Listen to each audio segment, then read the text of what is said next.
केरल के वायनाड में हुए लैंडस्लाइड ने पूरे देश का ध्यान अपनी तरफ खींच लिया था। भारी बारिश से अचानक रातों रात गांव का गांव बह गया। लोगों के मकान, पेड़ पौधे सब कुछ ताश के पत्तों की तरह ढह गए। वायनाड से पूर्व सांसद और लोकसभा में नेता प्रतिपक्ष राहुल गांधी ने इस मुद्दे को संसद में भी उठाया था और वायनाड त्रासदी को राष्ट्रीय आपदा घोषित करने की अपील की थी।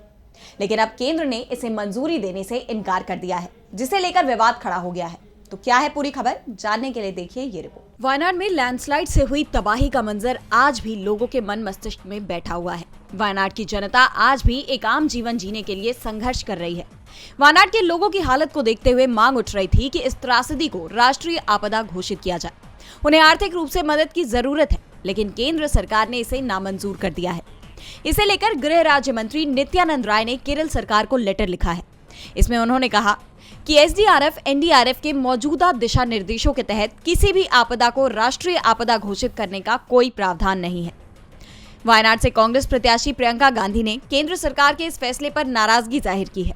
उन्होंने ट्वीट कर लिखा कि वायनाड को तबाह करने वाले भूस्खलन के बावजूद बीजेपी सरकार ने इसे राष्ट्रीय आपदा घोषित करने से इनकार कर दिया और जरूरतमंद लोगों को जरूरी राहत देने से इनकार कर दिया।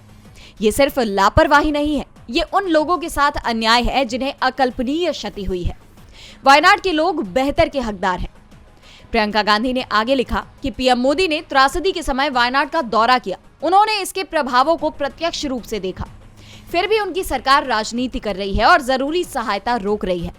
ऐसा ही हिमाचल प्रदेश के लोगों के साथ उस समय किया गया जब वे बहुत संकट में थे। पहले इतनी बड़ी त्रासदियों का इस तरह से राजनीतिकरण नहीं किया जाता था। प्रियंका ने इसे पूरी तरह से अस्वीकार्य बताया। बता दें कि बीती 29 जुलाई की रात करीब 2 बजे और 4 बजे के बीच वायनाड के मुंडक्कई, चूरलमाला, अट्टमाला और नूलपुझा गांवों में लैंडस्लाइड हुए थे।